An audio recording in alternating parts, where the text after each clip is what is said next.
ابھی آپ لوگ کتنا اطمینان سے بیٹھے ہوئے ہیں، اگر بارش ہو جائے گی تو ایک آدمی بھی یہاں رکے گا؟ نہیں رکے گا۔ لیکن اگر ہم ہل چلاتے ہیں، بارش ہو جاتی ہے تو کیا ہم چھوڑ دیتے ہیں؟ نہیں چھوڑتے، اپنے کام میں بارش کو نہیں دیکھتے ہیں، اور جہاں خدا اور رسول کا کام ہوتا ہے وہاں بارش کو دیکھتے ہیں۔ لیکن یاد رکھیے یہ جو ہمارا جسم ہے کاغذ نہیں ہے کہ گل جائے گا، یہ جو ہمارا جسم ہے یہ مٹی کا نہیں ہے، کچی مٹی کا نہیں ہے کہ پگھل جائے گا۔ جب ہم اپنے کام کے لیے بھیگ سکتے ہیں تو خدا رسول کے لیے بھیگیں گے کہ نہیں بھیگیں گے؟ انشاءاللہ۔ اگر بھیگنا ہے، اگر یہاں بھیگتے ہیں، قربانی دیتے ہیں تو وہاں کام آئے گی قربانی۔ ایک خاص بات یاد رکھیے، ہم لوگ نبی صلی اللہ علیہ وسلم کی زیارت کے لیے جاتے ہیں لیکن چہرے پر داڑھی نہیں ہے، رسول اللہ کی زیارت کو جاتے ہیں لیکن چہرے پر داڑھی نہیں ہے۔ آپ نے کبھی محسوس کیا کہ رسول اللہ کو کتنی تکلیف ہوتی ہوگی؟ چہرے پر داڑھی نہیں ہے، نبی کو داڑھی تھی، ہمارے چہرے پر داڑھی نہیں ہے۔ انشاءاللہ بیوی سے پوچھ کر کے داڑھی رکھیں گے، ہاتھ بھائی انشاءاللہ۔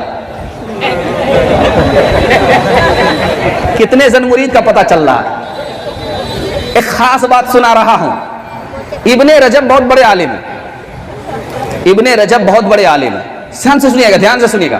ابن رجب بہت بڑے عالم ہیں۔ ایک کفن چور سے ملاقات ہو گئی، کہا کہ بھائی تم جب قبر کھودتے تھے، قبر سے کفن کھینچتے تھے، مردے کو چھوڑتے تھے تو مردے کا چہرہ کدھر دیکھتے تھے؟ تو کہا کہ قبلے کی طرف نہیں تھا۔ کہا کہ ہم تو مردے کو جب دفن کرتے ہیں تو چہرہ قبلے کی طرف ہوتا ہے، اور جب تم قبر کھولتے تھے، کفن کھینچتے تھے تو مردے کو تم قبلے کی طرف نہیں دیکھتے تھے۔ تو امام اوزاعی رحمۃ اللہ علیہ نے فرمایا جو سنت سے منہ موڑے گا قبر میں اس کا چہرہ قبلے کی طرف نہیں ہوگا۔